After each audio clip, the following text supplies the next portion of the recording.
Good morning students. BCom second year की corporate accounting की class number 14 आज हम स्टार्ट कर रहे हैं। चैप्टर हम पढ़ रहे हैं हमारा अमालगमेशन ऑफ कंपनीज का। स्टूडेंट्स इस चैप्टर के 2 क्वेश्चन मैं पिछली क्लासेस के अंदर आपको सॉल्व करवा चुकी हूँ। आज हम कंटिन्यू करेंगे क्वेश्चन नंबर 3 से। देखिए बुक में क्वेश्चन नंबर 3 गिवन है। 31 मार्च 2016 की डेट पर हमें राम लिमिटेड और श्याम लिमिटेड दोनों के बैलेंस शीट्स दे रखी है। देखिए फर्स्ट कॉलम में राम लिमिटेड के अमाउंट्स दे रखे हैं, सेकंड कॉलम में श्याम लिमिटेड से रिलेटेड फिगर्स दे रखे हैं।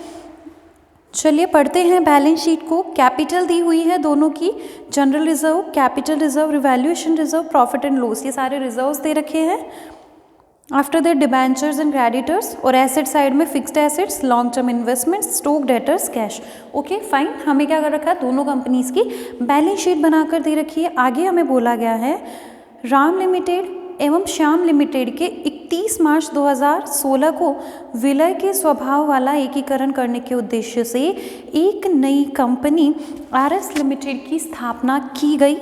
आरएस लिमिटेड एक नई कंपनी बनने वाली है स्टूडेंट्स, और उसके लिए आर लिमिटेड मतलब कि राम लिमिटेड और श्याम लिमिटेड दोनों ही कंपनीज को मर्ज करना है, और बोला गया है amalgamation in the nature of merger है। ओके तो ठीक है, मर्जर के नेचर का अमालगमेशन है, उसके हिसाब से हम क्या करेंगे, हमारी अकाउंटिंग करेंगे। आरएस लिमिटेड जो है, जो नई कंपनी बनने वाली है, उनके द्वारा राम लिमिटेड और श्याम लिमिटेड के इक्विटी अंशधारियों के दावों का निपटारा करने के लिए 100 रुपये वाले आवश्यक संख्या में अपने इक्विटी अंश निर्गमित किए गए। दैट मीन्स परचेज कंसिडरेशन का पेमेंट नई कंपनी आरएस लिमिटेड, जो परचेजिंग कंपनी, सीधी सी बात है ना। देखिए कंपनीज, 3 कंपनीज है हमारे पास, राम लिमिटेड, श्याम लिमिटेड और एक नई कंपनी बन रही है आरएस लिमिटेड, जो कि इन दोनों के बिजनेस को परचेज कर रही है। दैट मीन्स ये दोनों हमारी वेंडर कंपनीज और ये हमारी परचेजिंग कंपनी। सिंपल। इसी तरीके से हम देखते हैं ना, परचेजिंग और वेंडर कंपनी, तो 2 वेंडर कंपनीज है हमारे पास और एक आरएस लिमिटेड परचेजिंग कंपनी, और बोल रही है कि आरएस लिमिटेड राम और श्याम लिमिटेड के शेयर होल्डर्स को पेमेंट करने के लिए अपने इक्विटी शेयर 100 रुपये वाले निर्गमित करेगी, जितने रिक्वायर्ड होंगे उसके हिसाब से। दैट मीन्स 100% पेमेंट आपका किस में होगा, शेयर्स में होगा। और ये मर्जर के नेचर के अमालगमेशन की कंडीशन भी है कि 100% पेमेंट आपका शेयर्स में होना चाहिए। परचेज कंसिडरेशन का सिर्फ फ्रैक्शंस के लिए कभी कैश दिया जा सकता है। फाइन, आगे बोल रहा है आपको परचेज कंसिडरेशन कैलकुलेट करना है। क्रय प्रतिफल का परिकलन कीजिए तथा आरएस लिमिटेड की पुस्तकों में आवश्यक जर्नल प्रविष्टियां दीजिए। आरएस लिमिटेड जो आपकी परचेजिंग कंपनी है, नहीं सिर्फ उसकी बुक्स में आपको जर्नल एंट्रीज करने को बोला, वेंडर कंपनीज की बुक्स में नहीं बोला। और एकीकरण के तुरंत बाद आरएस लिमिटेड की बैलेंस शीट भी प्रिपेयर कीजिए। फाइन, करना क्या है, सबसे पहले तो परचेज कंसिडरेशन निकालना है। फाइन, सेकंड आपको आरएस लिमिटेड की बुक्स में जर्नल एंट्रीज करनी है। ओके, और फिर फाइनली आपको आरएस लिमिटेड की नई बैलेंस शीट भी बनानी है, जो कि इनकी फर्स्ट बैलेंस शीट बनेगी। नई कंपनी का इनकॉर्पोरेशन हो रहा है ना। तो अब सबसे पहले हम परचेज कंसिडरेशन की बात करें स्टूडेंट्स, तो देखिए कि हमें इस क्वेश्चन से क्या पता चल रहा है कि कौन सा मेथड से हम परचेज कंसिडरेशन फाइंड आउट करें।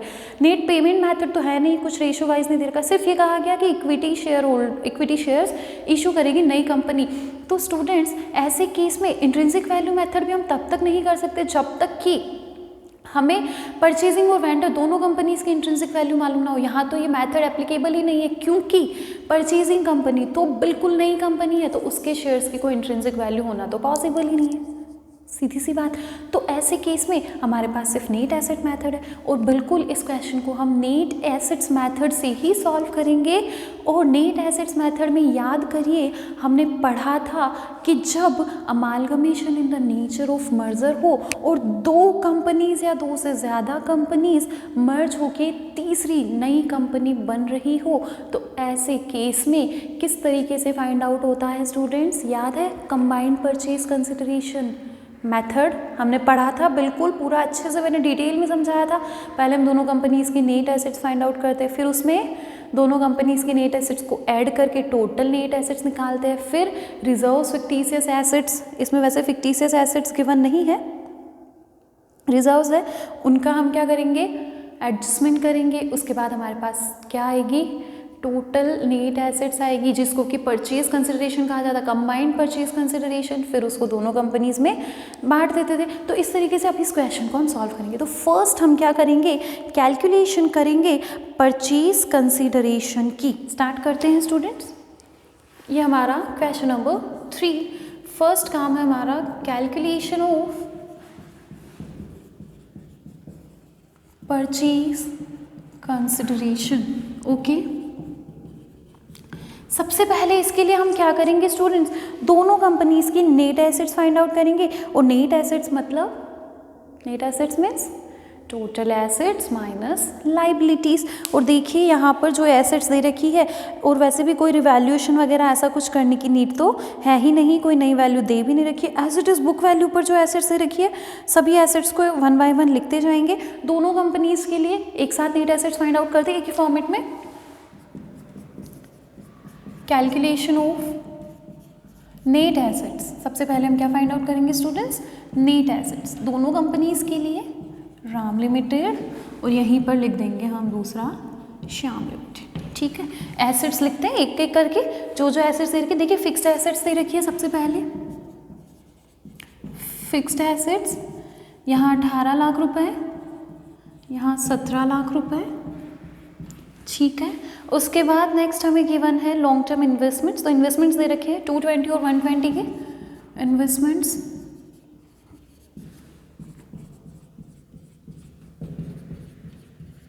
इसके बाद नेक्स्ट देखिए हमें दे रखे हैं स्टॉक 260 और 960, स्टॉक 260 960।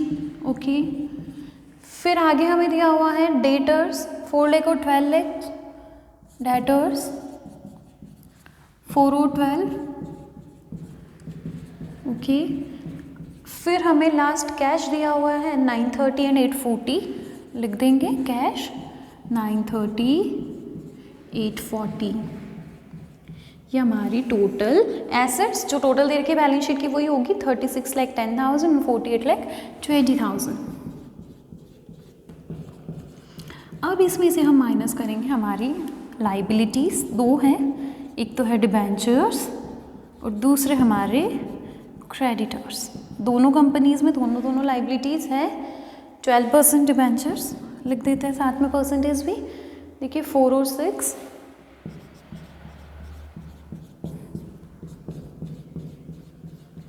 और हमारे क्रेडिटर्स गिवन है हमें, देखिए 1,60,000 और 2 लाख। बस माइनस कर दीजिए, हमारे पास क्या आ जाएगी, हमारी दोनों कंपनीज की नेट एसेट्स। कर दीजिए माइनस, ये तो आता है 30,50,000,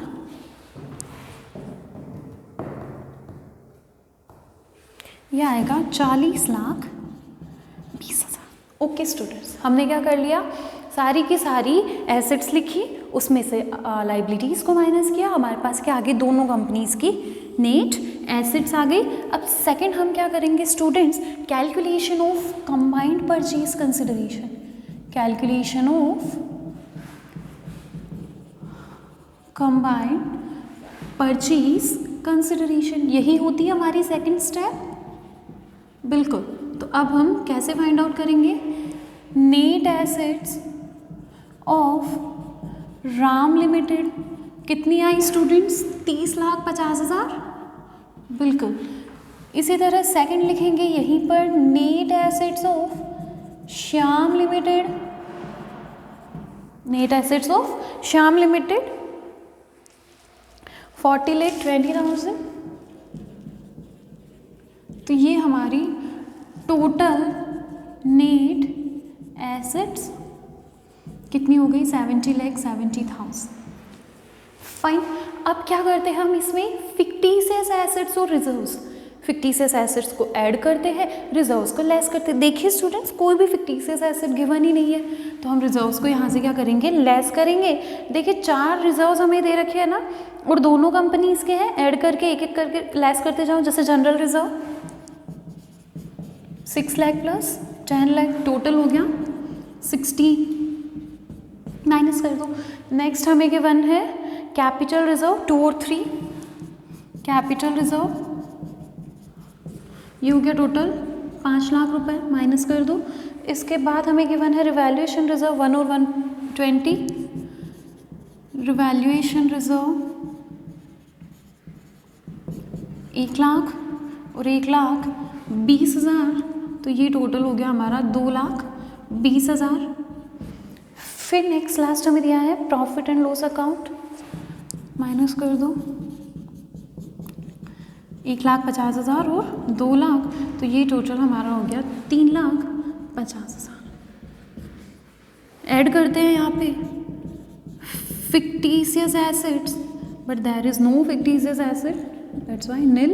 और ये हमारे पास हमारा क्या आ जाएगा स्टूडेंट्स, कंबाइंड परचेज कंसिडरेशन। बस कर लो इसको, लेस कर दो 70,70,000 में से 16 लाख, 5 लाख, 2,20,000 और 3,50,000, तो ये हमारे पास आ गया स्टूडेंट्स 44 lakhs। ये हमारा क्या है, कंबाइंड परचेज कंसिडरेशन। अब फाइनली हम क्या फाइंड आउट करेंगे, purchase consideration. Then calculation of purchase consideration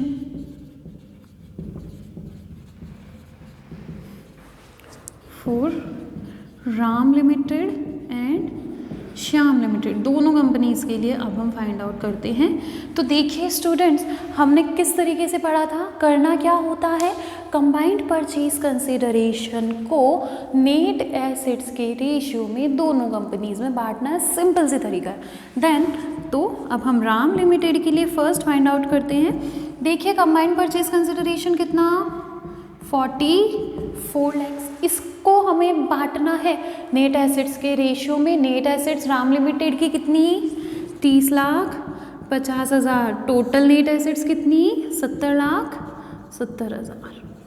ये हमारे पास आ जाएगा purchase consideration for Ram limited. समझ में आई बात स्टूडेंट्स, क्लियर हुआ? क्या किया हमने, राम लिमिटेड की नेट एसेट्स और total net assets means Ram और श्याम लिमिटेड की, उसके रेशियो में हमने क्या कर दिया, हमारे कंबाइंड परचेज कंसिडरेशन को बांट दिया। तो कंबाइंड परचेज कंसिडरेशन को सिंपल सा याद रखो, नेट एसेट्स के रेशियो में बांटना है दोनों कंपनीज के अंदर। तो हमने वही किया। ये हमारे पास आ जाएगा स्टूडेंट्स 18,98,161 रुपये। चलिए, हमें टोटल अमाउंट तो पता चल गई कि क्या होगा, राम लिमिटेड को आरएस लिमिटेड 18,98,161 रुपये के लिए शेयर्स इशू करेंगी। तो अब स्टूडेंट्स इसके लिए आप एक चीज़ ध्यान में रखिए कि उसका एक शेयर 100 रुपये वाला है, आरएस लिमिटेड का एक शेयर 100 रुपये वाला है। तो अब वो एक शेयर जब 100 रुपये का इशू करेगी तो इतना पेमेंट करने के लिए उसे कितने शेयर इशू करने की नीड है। अब देखिए स्टूडेंट्स, लास्ट में जो है ना, यहाँ पे पता चल रहा है कि फ्रैक्शन आना तो तय है, कुछ ना कुछ पॉइंट में आने वाला है, कुछ ना कुछ पॉइंट में आने वाला है। तो चलिए अब हम इस चीज़ को आगे सॉल्व करते हैं। ये तो रुपीज़ हो गया, तो नंबर ऑफ शेयर्स कैसे पता करें, तो 18,98,161 डिवाइडेड बाई 100, तो यहाँ आता है, इज दैट पॉसिबल कि 0.61 शेयर इशू किया जाए, देन नो। तो अब होगा क्या, ऑफ ₹100 ईच, यही किया जाएगा। क्या किया जाएगा, 18,981 तो शेयर इशू करे जाएंगे और 0.61 शेयर के लिए पैसा दिया जाएगा। Then purchase consideration in shares and second purchase consideration in cash. तो कैश कितना दिया जाएगा, 0.61 शेयर के लिए ₹100 पर शेयर के हिसाब से ₹61। समझ में आई चीज़, क्लियर हुआ है ये वाला पॉइंट। मैंने कहा था ना, फ्रैक्शंस के लिए कैश पेमेंट होता है, फ्रैक्शंस के लिए कैश पेमेंट किया जा सकता है। हमने जब परचेज कंसिडरेशन निकाला तो अमाउंट हमारी ये आई 18,98,161। हमने देखा चलो ठीक है 100 वाले शेयर इशू करने, नंबर ऑफ शेयर्स देखते, तो नंबर ऑफ शेयर्स तो पॉइंट में आ गए, तो पॉइंट में कोई शेयर इशू नहीं किया जा सकता, या तो एक शेयर इशू होंगे, 2 शेयर इशू होंगे, इस तरीके से होता है ना। 0.61 शेयर तो इशू करना पॉसिबल ही नहीं है ना स्टूडेंट्स। तो ऐसे केस में हमने फ्रैक्शन के लिए 0.61 शेयर के लिए, क्योंकि हमें पता है ना कि एक शेयर 100 रुपये का है, तो 0.61 शेयर कितने का हो गया, 61 रुपीज़ का। और इस हिसाब से हमने क्या कर दिया, कैश दे दिया कि चलिए आपको 18,981 शेयर दे दिए जाएंगे और 61 रुपीज़ के हिसाब से कैश पेमेंट भी हो जाए। क्लियर हुआ पॉइंट? ओके, तो ये तो हमने कैलकुलेशन करी, calculation of purchase consideration for Ram limited. As it is calculation हो जाएगी स्टूडेंट्स, यहाँ कर रही हूँ मैं श्याम लिमिटेड के लिए। ये हमने जैसे राम लिमिटेड के लिए कैलकुलेशन की, as it is Shyam limited की देखिए 44 लाख इंटू श्याम लिमिटेड की नेट एसेट्स 40,20,000 और टोटल 70,70,000 रुपये। तो यहाँ पर कितना आ जाएगा स्टूडेंट्स, परचेज कंसिडरेशन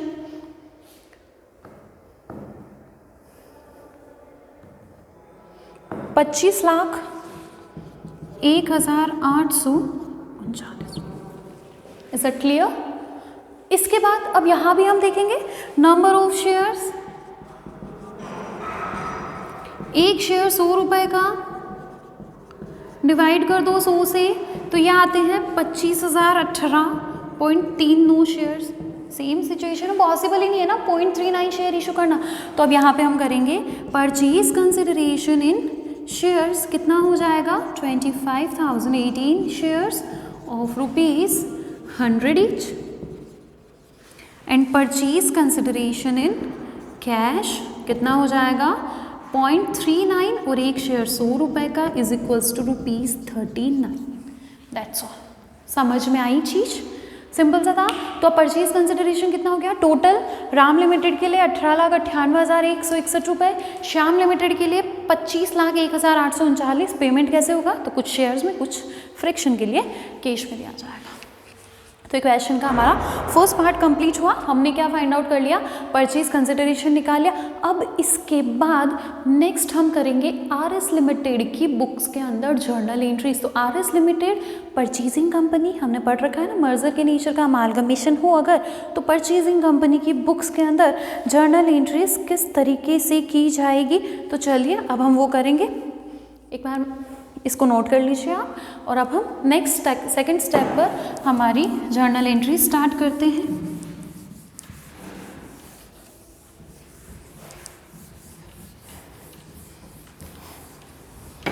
ये मेथड मैं आप लोगों को पहले भी बता चुकी हूँ, ये क्वेश्चन भी अब हमने इस मेथड से कर लिया। तो आई होप कि कंबाइंड परचेज कंसिडरेशन वाला पॉइंट आप लोगों को 100% अब तो क्लियर हो चुका होगा। चलिए स्टूडेंट्स, अब हम क्या करते हैं, in the books of RS limited की जर्नल में एंट्रीज करेंगे। एक बार मैं यहाँ पे उस परचेज कंसिडरेशन को वापस लिख रही हूँ ताकि अब हम एंट्रीज जब करेंगे तो उसमें इसकी रिक्वायरमेंट होगी। परचेज कंसिडरेशन राम लिमिटेड का था राम लिमिटेड का परचेज कंसिडरेशन आया था हमारे पास 18,98,161, जिसके लिए क्या था 100 ईच प्लस ₹61 कैश। और इसी तरह जो हमारी दूसरी कंपनी थी श्याम लिमिटेड, उसके लिए आया था 25,01,839। इसका कैसे था, तो 25,018 shares of ₹100 each plus ₹39 cash. इस तरीके से था हमारा परचेज कंसिडरेशन। चलिए नाउ जर्नल एंट्रीज करते हैं, किसमें, in the books of RS limited. चलिए फर्स्ट एंट्री, राम लिमिटेड और श्याम लिमिटेड दो कंपनीज हैं हमारे पास। उन दोनों कंपनीज का बिजनेस क्या करेगी हमारी आरएस लिमिटेड, परचेज करे। तो 1 बाय 1 दोनों कंपनीज के लिए हम एंट्रीज करेंगे स्टूडेंट्स। चलिए स्टार्ट करते हैं। फर्स्ट हम राम लिमिटेड का बिजनेस परचेज करने की एंट्री कर लेते हैं, कोई इशू नहीं, पहले श्याम की भी कर सकते हैं, राम की भी कर सकते हैं। तो हम क्या करेंगे, राम लिमिटेड का बिजनेस परचेज करेंगे। दैट मीन्स अब राम लिमिटेड की जो एसेट्स थी ना वो किसकी हो जानी है, आरएस लिमिटेड की। तो आरएस लिमिटेड उस बिजनेस को परचेज कर रही है, तो 1 बाय 1 उसकी एसेट्स अब राम लिमिटेड की बुक से आरएस लिमिटेड की बुक्स के अंदर डेबिट होती जाएगी और आरएस लिमिटेड के लिए राम लिमिटेड की लायबिलिटीज क्रेडिट हो जाएगी। इसी तरीके से बिजनेस परचेज होगा। देखिए राम लिमिटेड की एसेट्स इन्हें अगर राम लिमिटेड के एसेट्स को अपनी एसेट्स बनाना है तो उन्हें अपनी बुक्स में लाना होगा, और बुक्स में कोई भी अमाउंट कब आएगी, जब वो जर्नल एंट्री करी जाएगी। तो बिल्कुल जर्नल एंट्री से अब हम इनकी बुक्स के अंदर एसेट्स और लाइबिलिटीज़ को रिकॉर्ड करेंगे। स्टार्ट करते हैं फिक्स्ड एसेट्स। सबसे पहले फिक्स्ड एसेट्स अकाउंट डेबिट, देखिए कितनी दे रखी है राम लिमिटेड की fixed assets 18 lakh. After that investments है 2,20,000 के, सिर्फ राम लिमिटेड का कर रहे हैं अभी हम। Investment account debit 2,20,000। फिर इसके बाद स्टॉक है 260।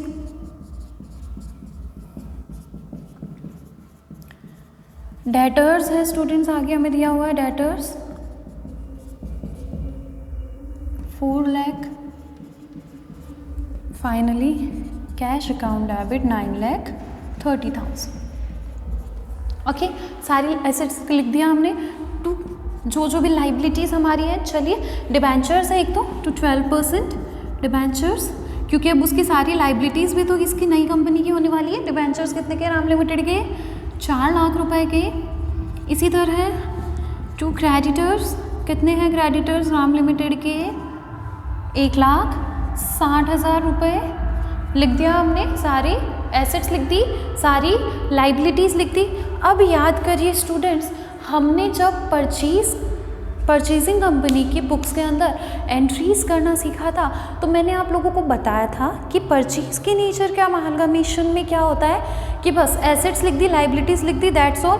परचेज कंसिडरेशन लिख के डिफरेंस को हम या तो गुडविल या तो कैपिटल रिजर्व अकाउंट से लेते हैं। लेकिन यहाँ पर मर्जर के नेचर का अमालगमेशन है स्टूडेंट्स, और मर्जर के नेचर के अमालगमेशन के अंदर क्या होगा कि परचेजिंग कंपनी वेंडर कंपनी के एसेट्स में भी फिक्टिशियस एसेट्स को भी लेगी और लाइबिलिटीज़ के साथ उसके सारे रिजर्व्स को भी लिया जाएगा। दैट्स वाई यहाँ पर फिक्टिशियस एसेट तो कुछ थी नहीं, लेकिन रिजर्व्स तो है राम लिमिटेड के। उन सारे रिजर्व्स को यहाँ क्या करेंगे, अब हम 1 बाय 1 क्रेडिट करेंगे। चलिए एक एक करके सारे रिजर्व्स लिखते हैं। जनरल रिजर्व अकाउंट 6 लाख से जनरल रिजर्व है राम लिमिटेड की बुक्स में। कैपिटल रिजर्व अकाउंट, देखिए कैपिटल रिजर्व कितना दे रखा है, 2 लाख का। चलिए 2 लाख। रिवैल्यूएशन रिजर्व 1 लाख, और लास्ट आपको दे रखा है P&L account, profit and loss account का क्रेडिट बैलेंस है 1,50,000। ये सारी एसेट्स, लाइबिलिटीज़, रिजर्व सब कुछ लिख दिया। अब हम लिखते हैं यहाँ पे परचेज कंसिडरेशन, किस नाम से लिखेंगे, to liquidators of Ram limited. उनको हमने अपना बना दिया क्रेडिटर कि हम आपको पेमेंट करेंगे कितना, इतना 18,98,161 रुपये। Is that clear students? ये हमारी जर्नल एंट्री है। समझ में आई चीज़? किया क्या, सारी एसेट्स को डेबिट किया एक एक करके, सारी लाइबिलिटीज़ को क्रेडिट किया इंक्लूडिंग रिजर्व्स, क्योंकि मर्जर के नेचर का अमालगमेशन है। और उसके बाद हमने उसके लिक्विडेटर्स को क्रेडिट करके, किसके, वेंडर कंपनी के लिक्विडेटर्स को भी क्रेडिट किया और उनको अपना क्रेडिटर बना दिया कि हमने परचेज कंसिडरेशन एक तरीके से ड्यू कर दिया कि अब हम आपको पेमेंट करेंगे। अब हमें क्या देखना है, इस एंट्री के अंदर डेबिट और क्रेडिट दोनों साइड्स की टोटल क्या वो बराबर है, और अगर वो बराबर नहीं है तो फिर उसको बराबर हमें क्या करना पड़ेगा, हम उसको बराबर करेंगे। तो चलिए डेबिट साइड और क्रेडिट साइड दोनों तरफ की टोटल कर लेते हैं। इधर इन पांचों एसेट्स की टोटल करो, इधर इन सारी अमाउंट्स की टोटल करो, देखो किस साइड डिफरेंस आ रहा है। अगर उधर ज़्यादा आ रहा है, मान लीजिए इधर ज़्यादा आ रहा है, तो फिर अब हम क्या करेंगे, इस तरफ एडजस्टमेंट करेंगे, कुछ ऐड कर देंगे। अगर इधर ज़्यादा आता है तो हम इधर से लेस कर देंगे, क्योंकि याद रखिए मैंने बताया था मर्जर के नेचर के अमालगमेशन के अंदर हम डायरेक्टली गुडविल अकाउंट नहीं खोल सकते, डायरेक्टली कैपिटल रिजर्व नहीं, जब तक हो सके रिजर्व्स के अंदर एडजस्टमेंट करो। देखो अगर इधर अमाउंट ज़्यादा आ जाती है, मतलब इधर कम है, तो किसी भी रिजर्व के अंदर ऐड कर दो, दोनों तरफ बराबर हो जाएगा।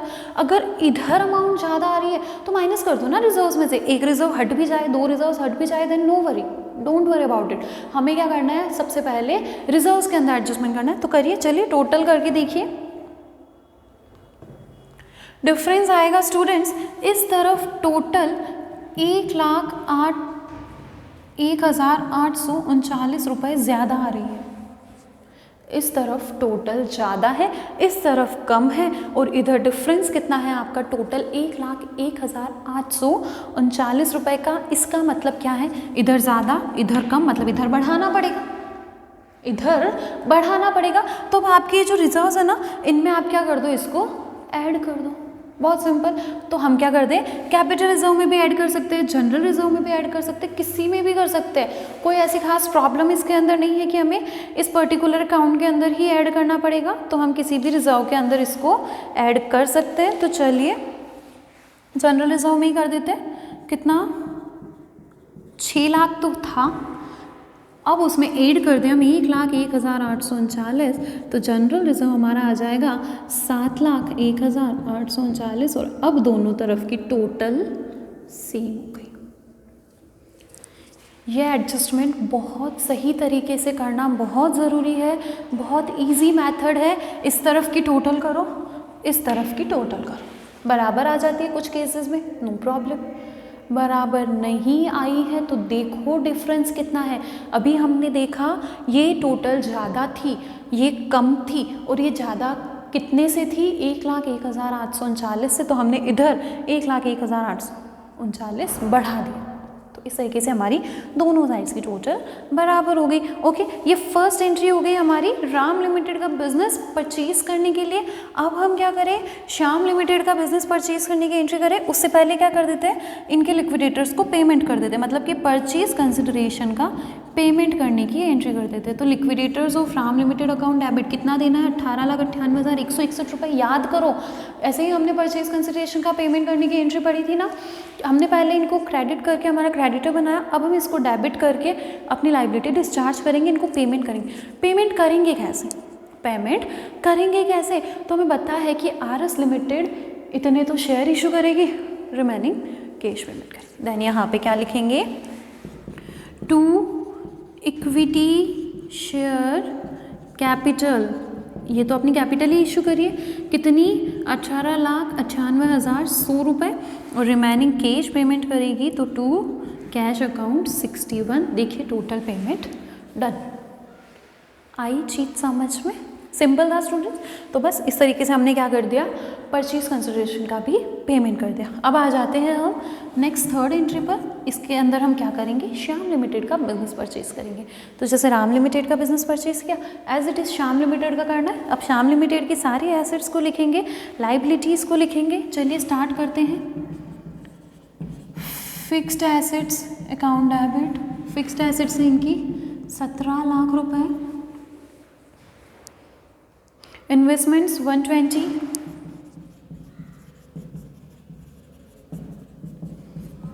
एक लाख 20,000 ये लिख दिया। इसके बाद है स्टॉक, डेटर्स और कैश, ये तीनों एसेट्स भी हैं हमारे पास।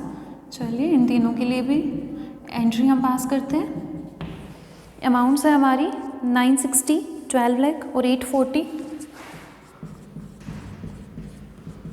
तो इस तरीके से हमने क्या कर दिया? सारी की सारी एसेट्स जो श्याम लिमिटेड की थी उनको लिख लिया अपनी बुक्स के अंदर। 12% डिबेंचर्स है एक तो, और साथ में क्रेडिटर्स। चलिए इन दोनों लाइबिलिटीज़ को भी रिकॉर्ड कर लेते हैं। ये है 6 लाख और 2 लाख से।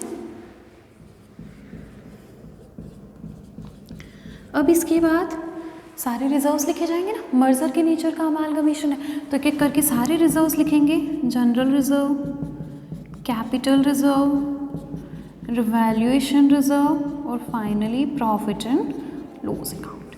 अमाउंट्स देख लेते हैं स्टूडेंट्स। 10 लाख, 3 लाख, 1,20,000 और 2 लाख।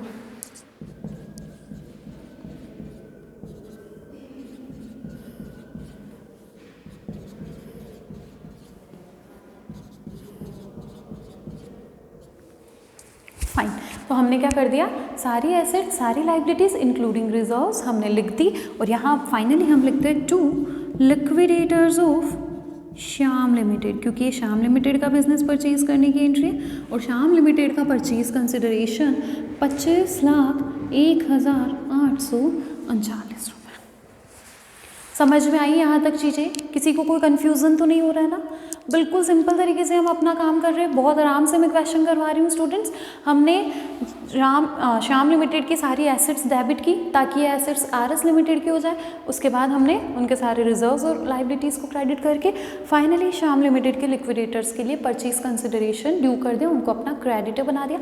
अब वही काम करना है फिर से, इधर की टोटल करो, इधर की टोटल करो, देखो डिफरेंस कितना आ रहा है या फिर नहीं, और अगर आ रहा है तो कैसे, इधर ज़्यादा है या इधर ज़्यादा।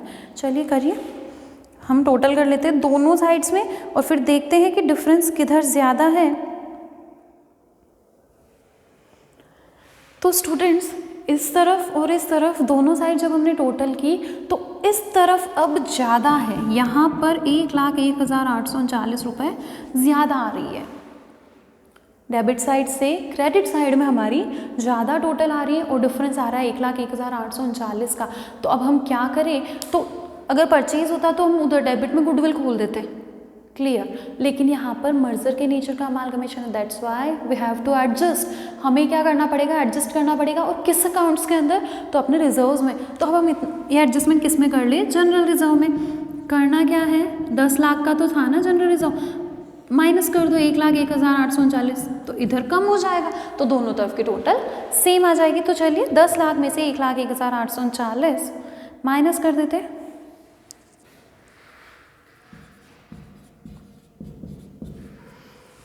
तो जब आप मर्जर के नेचर के अमालगमेशन के लिए एंट्रीज करें स्टूडेंट्स, तो एक बार अमाउंट्स को ध्यान रखिए कि जो रिजर्व्स वगैरह के अमाउंट्स हैं ना, उनको आप एक बार पेंसिल से लिखें या फिर एक बार रफ में एंट्री कर ले, क्योंकि इस तरीके से मिटाना पड़ता है तो वो उसमें बुक में अच्छा नहीं लगेगा, नोटबुक के अंदर।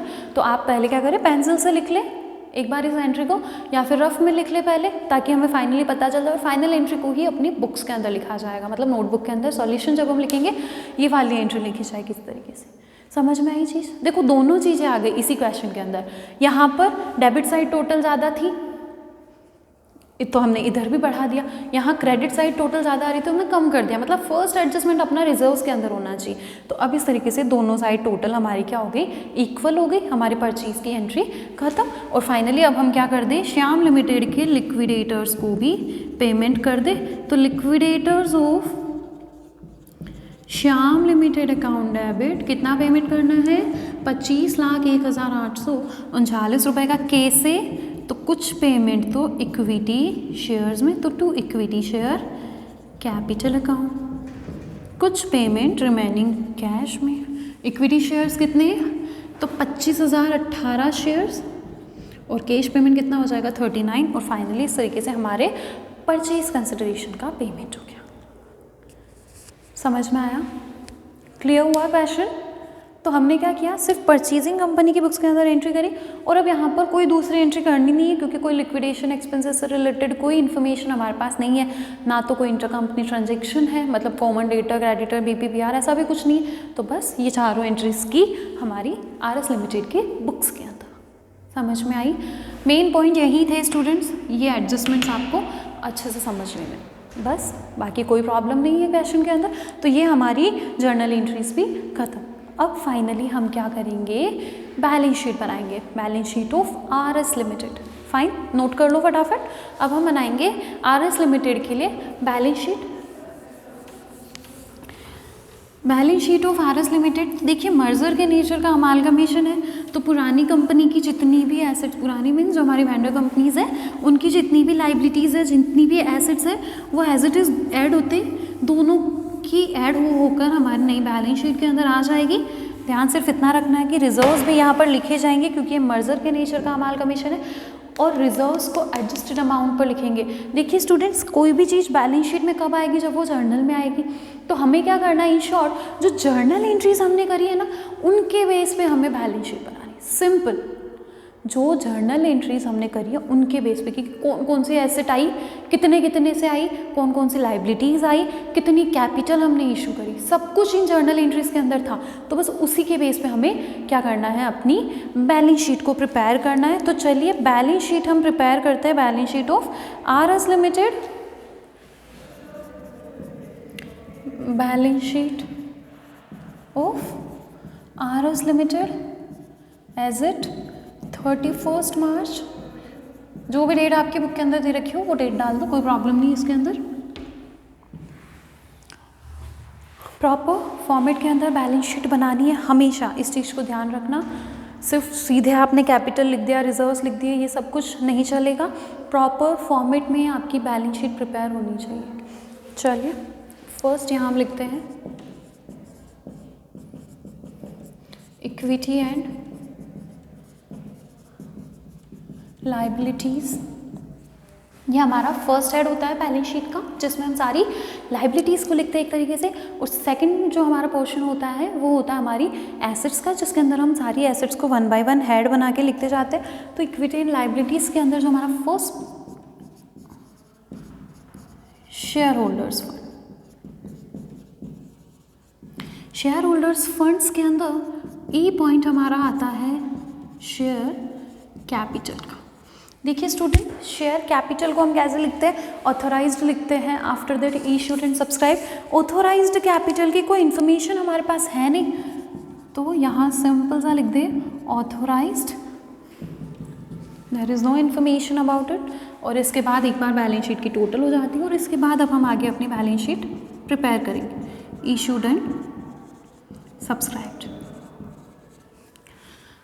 तो स्टूडेंट्स, हमारी जो नई कंपनी बनी है आरएस लिमिटेड, उसकी इशूड एंड सब्सक्राइब्ड कैपिटल कितनी, तो याद कीजिए हमने यानी कि आरएस लिमिटेड ने श्याम लिमिटेड और राम लिमिटेड दोनों को अपने शेयर्स इशू किए थे परचेज कंसिडरेशन के लिए। कितना, तो 18,981 शेयर्स तो राम लिमिटेड को, 25,018 शेयर्स श्याम लिमिटेड को। ये दोनों किसकी कैपिटल है, आरएस लिमिटेड की। तो ये इनकी इक्विटी शेयर कैपिटल बनेगी।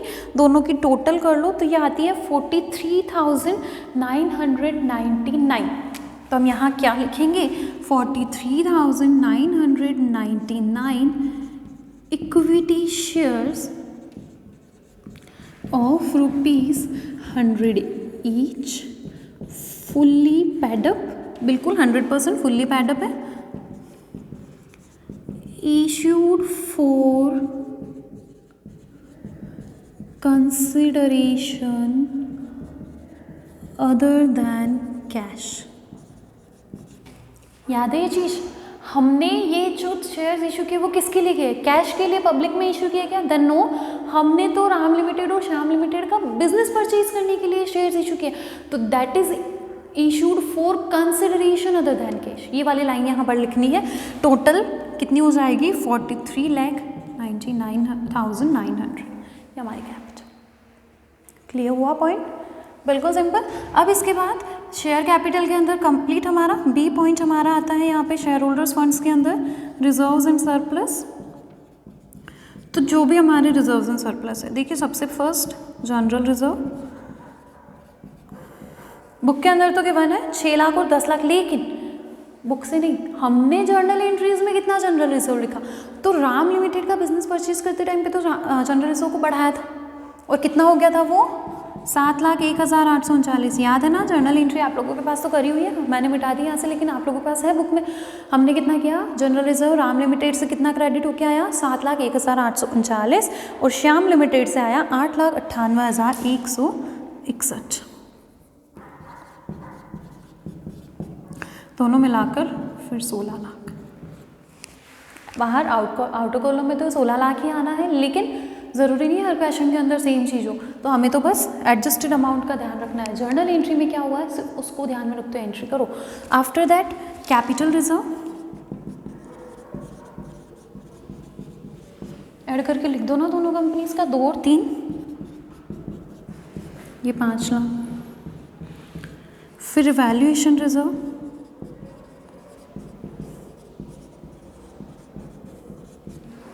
हमें दे रखा है 1 लाख और 1,20,000, टोटल हो गया 2,20,000। फिर है profit and loss account credit balance, 1,50,000 और 2 लाख, ठीक है लिख दो 1,50,000 और 2, सारे रिजर्व्स लिख दिए, ये 3,50,000। ये जो भी हम एंट्रीज कर रहे बैलेंस शीट के अंदर कर रहे हैं ना, वो सब हमारी जर्नल एंट्री के बेस पे कर रहे हैं। समझ में आ रही है चीज़? जर्नल एंट्री में जो चीज़ें की है ना, जो डेबिट जो क्रेडिट किया, उसके बेसिस पे ये सारी चीज़ें होगी। अब इसके बाद ये हमारा शेयर होल्डर्स फंड्स हुआ। सेकंड हमारी बैलेंस शीट के अंदर सेकंड फिर हेड आएगा नॉन करंट लायबिलिटीज़ का। जनरली यही हेड आएगा। क्या लिखेंगे? Non current liabilities. तो नॉन करंट लायबिलिटीज़ के अंदर हमारे पास है 12% डिबेंचर्स, दोनों कंपनीज़ के हैं। कितने कितने? तो 4 लाख और 6 लाख, टोटल 10 लाख रुपए के। यही आगे कंटिन्यू कर रही हूँ बैलेंस शीट को। 10 लाख रुपए के डिबेंचर्स हमने लिख दिए स्टूडेंट्स। ये हमारी नॉन करंट लायबिलिटीज़ भी हो गई लायबिलिटी साइड में, सेकंड हेड हो गया। अब थर्ड हेड हमारा, सेकंड के बाद ये थर्ड हेड हमारा करंट लायबिलिटीज़ का आएगा। हमारे पास क्रेडिटर्स है, जस्ट क्रेडिटर्स, दोनों कंपनीज़ के क्रेडिटर्स है। 1,60,000 और 2 लाख से ऐड करके लिख दो 3,60,000। इस तरीके से हमारी एसेट्स लायबिलिटी साइड कंप्लीट होती है बैलेंस शीट की। क्लियर? टोटल लिखेंगे बाद में। अब हमारी first liability side complete, second यहाँ हम लिखेंगे अब एसेट्स। एसेट्स के अंदर फर्स्ट हेड हमारा आता है नॉन करंट एसेट्स का। नॉन करंट एसेट्स में देखिए स्टूडेंट्स, टेंजिबल होती है, इंटेंजिबल होती है और अदर नॉन करंट एसेट्स, जिसमें फिक्टिशियस एसेट्स को लिखते हैं और इस तरीके की चीज़ों को। तो फर्स्ट हम लिखेंगे इसके अंदर point A, tangible fixed assets. दोनों कंपनीज के कुछ फिक्स्ड एसेट्स हैं। टेंजिबल फिक्स्ड एसेट्स के अंदर हमें गिवन है सन्ड्री फिक्स्ड एसेट्स 18 लाख और 17 लाख से। सन्ड्री फिक्स्ड एसेट्स ये हो गया हमारा 35 लाख से। ओके, उसके बाद बी यहाँ पर हमें गिवन है नॉन करंट इन्वेस्टमेंट्स।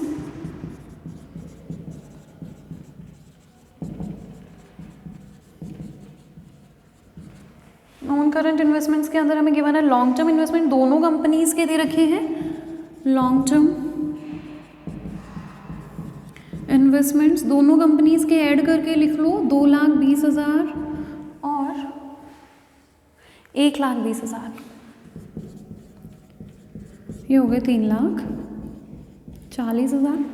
इसके बाद कोई भी इंटेंजिबल एसेट हमारे पास है नहीं, तो सेकंड हम आ जाते हैं करंट एसेट्स पर। नॉन करंट एसेट्स लिख दी सारी। अब आ गए हम करंट एसेट्स पर। तो करंट एसेट्स हमारे पास 3 है। स्टॉक, डेटर्स, कैश लिखते हैं। स्टॉक, डेटर्स और कैश। फाइन। देखिए स्टॉक कितना दे रखा है? 2,60,000 और 9,60,000। ये हो गया 12,20,000। इसके बाद डेटर्स हमें दे रखे हैं 4 लाख और 12 लाख से। 4 lakh plus 12 lakh is equals to 16। Cash हमें गिवन है देखिए 9,30,000 और 8,40,000।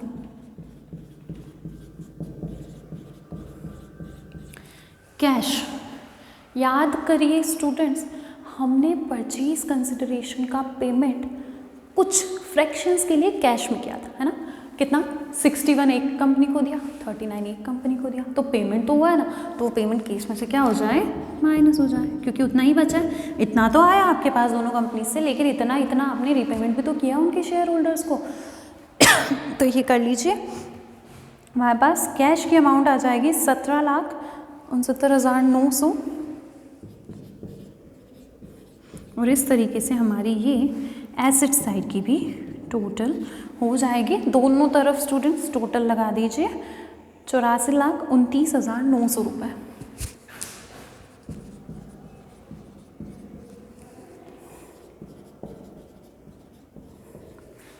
That's all. इस तरीके से हमारी पूरी बैलेंस शीट प्रिपेयर। समझ में आई चीज़?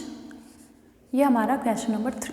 लेंथी क्वेश्चन है, अमालगमेशन में आने वाले सारे क्वेश्चंस भी लेंथी क्वेश्चंस ही होंगे, लेकिन टफ नहीं, इनको अगर आप one by one step by step करते जाएंगे बिल्कुल अच्छे से समझ के, तो फिर क्वेश्चन आपका बहुत आराम से, टाइम लगेगा बिल्कुल, लेंथी क्वेश्चन है तो टाइम तो लगेगा, लेकिन क्वेश्चन में कहीं कोई गलती नहीं होगी। जैसे अभी हमने क्वेश्चन किया ना, बस एज इट इज़ प्रॉपर बिल्कुल अच्छे तरीके से आप इस क्वेश्चन को करिए। जैसे जैसे हम आगे क्वेश्चंस करेंगे स्पीड भी हम बढ़ाते जाएंगे। आप खुद जब क्वेश्चन करेंगे तो फर्स्ट क्वेश्चन और उसके बाद 6th-7th क्वेश्चन जब करेंगे तो स्पीड अपने आप इंप्रूव होगी स्टूडेंट्स, तो धीरे धीरे बढ़ेगी स्पीड आपकी प्रैक्टिस से। तो आप प्रैक्टिस करिए। इस क्वेश्चन को मैंने करवाया, अब आप खुद से बिना देखे वापस से सॉल्व करने की कोशिश करिए। जहाँ डाउट आता है वहाँ आप देख सकते हो। बाकी बहुत ईजी और बहुत सिंपल सा क्वेश्चन है, बस स्टेप बाय स्टेप चलना है। क्वेश्चन में लैंग्वेज क्या है उसका पूरा ध्यान रखना है, आराम से क्वेश्चन। तो बस ये हमारा आज के लिए इनफ है। क्वेश्चन नंबर 3 हमने किया। नेक्स्ट क्लास में आगे से क्वेश्चन हम कंटिन्यू करेंगे। Thank you.